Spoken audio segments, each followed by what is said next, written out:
O nakalagay dyan, no? Mother's Day. Yung mga anak, Mami, Mama, picture, picture. Post sa FB. Other days, wala na. Si nanay nag-iisa na. May kasama man, hindi niya maramdaman ang pagkalinga, ang pagsuporta. Wag na lang, di ba?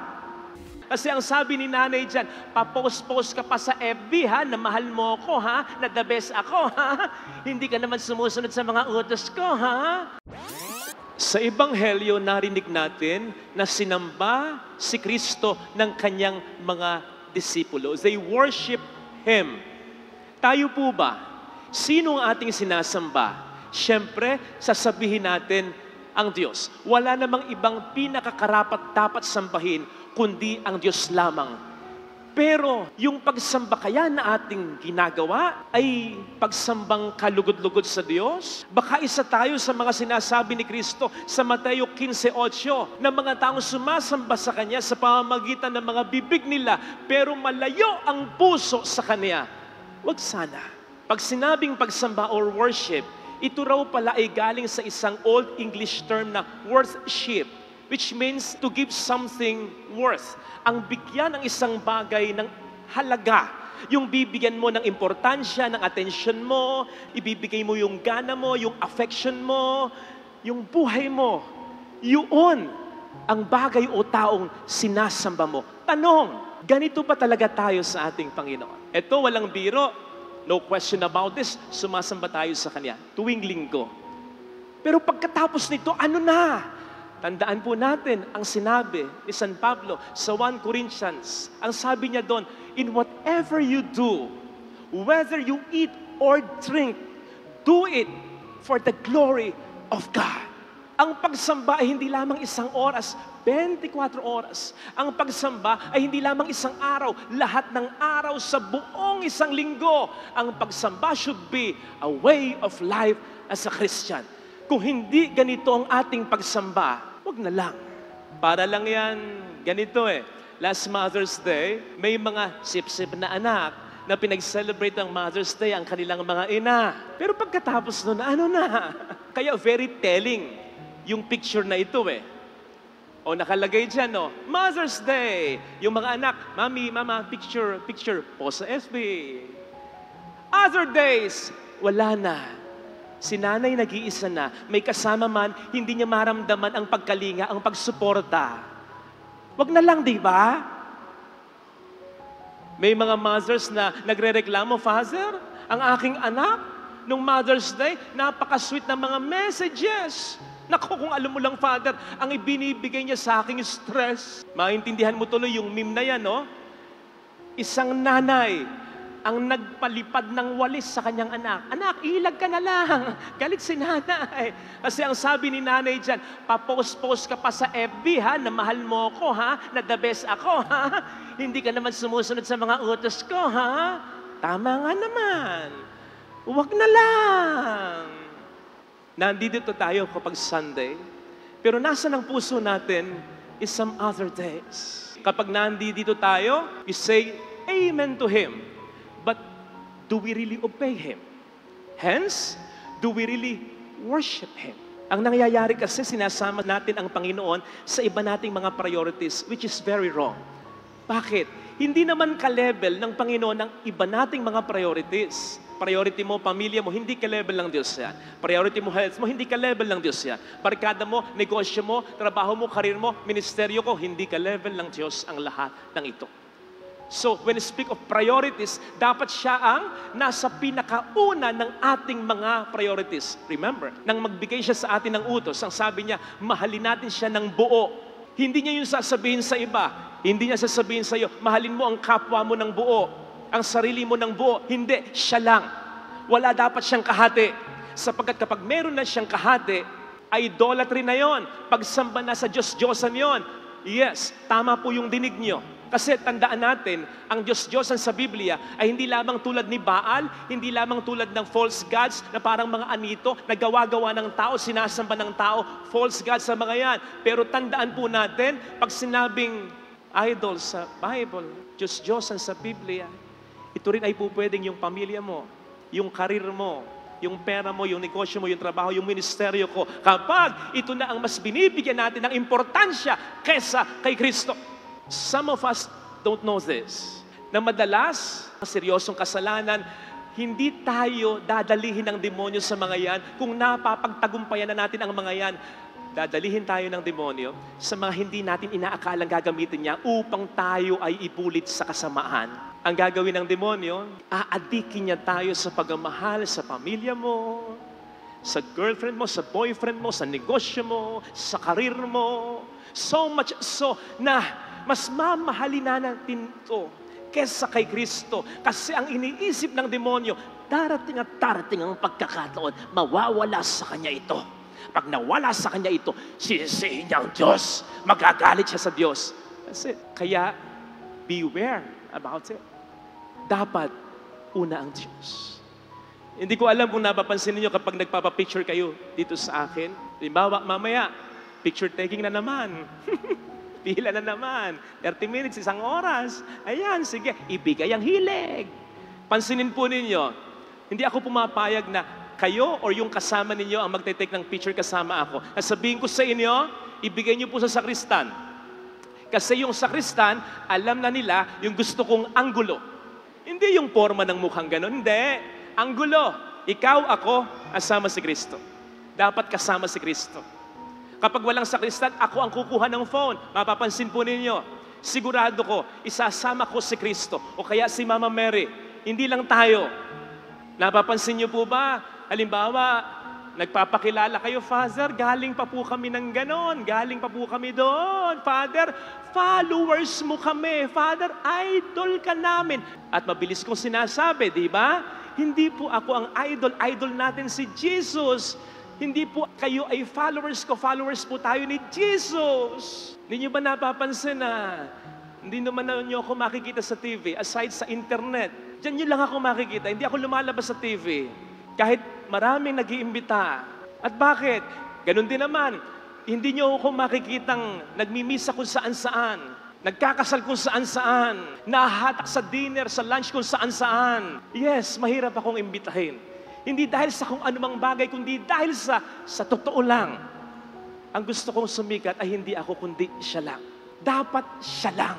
Interestingly, alam po ninyo sa Bible, yung unang pagka-mention ng word na worship o pagsamba ay nasa aklat ng Genesis, chapter 22, kung saan tinetesting ng Diyos si Abraham.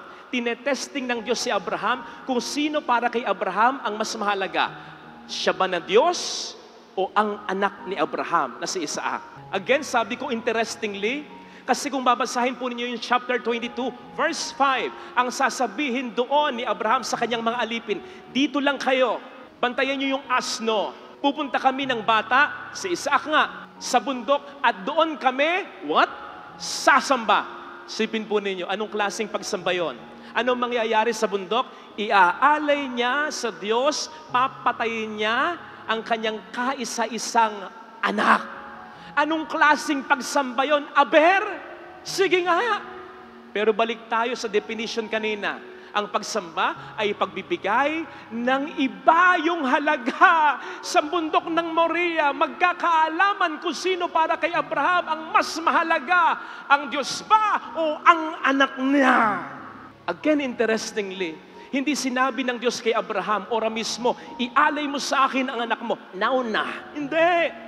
Sa bundok ng Moriah, maraming rason. Ang isa sa mga rason, palagay ko, pinag-iisip siya ng Panginoon. Sapagkat mahaba ang paglalakbay papuntang bundok ng Moriah, na para bang sinasabi sa atin, hindi ko kayo pinipilit. Pag-isipan ninyo, sino ang mahalaga sa buhay ninyo? Ganon ang ginawa ng Diyos kay Abraham. He had 3 days to think about it. And after 3 days, lo and behold, he realized, yes, it's worth it. Iaalay ko ang anak ko sapagkat higit pa sa anak ko, mas mahal ko ang Diyos ko. That is true worship. At tulad ng nangyari kay Job, nangamatay ang kanyang mga baka, asno, pagsak down ang kanyang kabuhayan. On that very day, nangamatay din ang kanyang mga anak sabay-sabay. Pero anong ginawa ni Job? Pinunit ang damit niya, inahit ang buhok niya, at sumamba. The Lord has given, the Lord has taken away. Blessed be the name of the Lord. That is true worship. True worship is telling God, Lord, I trust in you, even though my eyes don't see it. Lord, I will follow you, even though my mind doesn't understand it. Lord, your will be done, even though my heart doesn't feel it. That is true worship. Natutuwa ang Diyos kapag narito tayo at nagpapasalamat sa mga biyaya niya. Pero iba ang ligaya niya kung sa kabila ng ating mga nararanasang problema, nagpapasalamat pa rin tayo sa Kanya. That is true worship. Sapagkat higit pa sa mga biyayang hinihiling natin, higit pa sa mga biyayang nawawala sa buhay natin, higit pa dyan ang pagmamahal natin sa Diyos natin. That is true worship. Walang iniwan yan sa minsang napanood ko sa TV na sunugan. Ang sabi niya nung siya in-interview, nawala po lahat, natubog lahat. Hindi namin alam kung paano kami magsisimula, pero may awa ang Diyos. That is true worship. Parang yung na-pray over ko kamakailan na mag-asawa, 10 taon nang nagsasama, wala pa ring anak, kahit isang sabi nila, magkaroon man sila ng anak o hindi na. Magpapasalamat pa rin sila. Alam namin, Father, alam ni Lord ang kanyang ginagawa. That is true worship. Nung minsang nagpahid ako ng Santo Olio sa isang mamamatay na 37 years old, ang dami pang pangarap para sa mga magulang, para sa mga kapatid niya. Ang sabi niya, Father, hindi ito ipahihintulot ng Diyos kung hindi niya titingnan ng aking mga magulang at ang mga kapatid ko. Handa na akong mamatay sapagkat alam ko na sa pagpikit ko, pagdilat ko, ang makikita ko ay ang divine mercy, ang Panginoon ko. That is true worship. Nang masunugan ng kabuhayan sila, Art, di nyo na itatanong, may kabuhayan dati sila. Nasusunog yung kabuhayan nila, pati mga sasakyan nila. Ang sabi daw ng tatay niya, papuri sa Diyos sa kaitaasan, hindi basta sinabi, kinanta pa. That is true worship. Kapatid, mahirap. But we can also do that. Kung tulad ni Abraham sa Genesis 22 verse 8 ay sasabihin natin, God will provide. Kung tulad ni Job sa Job 19:25, sasabihin natin, God is alive. My Savior lives. Kung pangahawakan natin ang sinasabi ng Panginoon sa Ebanghelyo natin ngayon, lahat ng kapangyarihan sa lupa at sa langit ay nasa sa akin na. Ibig sabihin, wala nang dadaig sa Kanya. Ibig sabihin, anuman ang ibigay na problema sa atin ng diablo, ng kasalanan, ng kasamaan, kaya niyang remedyohan.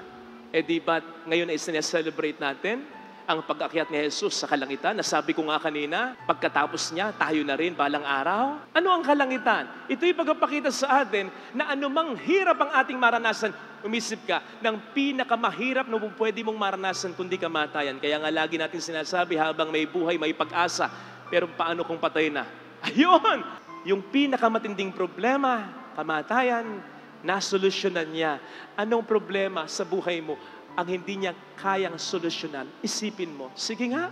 Besides, si Abraham, hindi kinuha ng Diyos sa kanya sa Isaac. Binigyan pa siya ng maraming mga anak. Sindami ng mga bituin sa kalangitan, sindami ng mga buhangin sa dalampasigan. Hindi talaga kinuha ng Diyos kay Job ang kanyang kabuhayan at ang kanyang mga anak. Binalik ang buhay ng mga anak niya, binalik ang buhay ng kabuhayan niya, doble pa. Di naman KJ ang Diyos eh. Gusto lang niyang matiyak, ako ba talaga ang una sa buhay mo? At hindi pagiging selfish ito, sapagkat para pa rin sa atin ito. Bakit? Isipin mo, gaano mo man kamahal ang asawa mo, darating ang pagkakataon, magkakahiwalay din kayo. Either mauna ka o mauna siya. Gaano mo man kamahal ang mga anak mo, magkakaroon ng sariling buhay balang araw mga ito. Gaano ka man kamahal ang kapatid mo, may sariling buhay din ito, katulad ng kaibigan mo. Darating ang araw, humaba man ang ating buhay, whether we like it or not, unti-unti, we will give up things.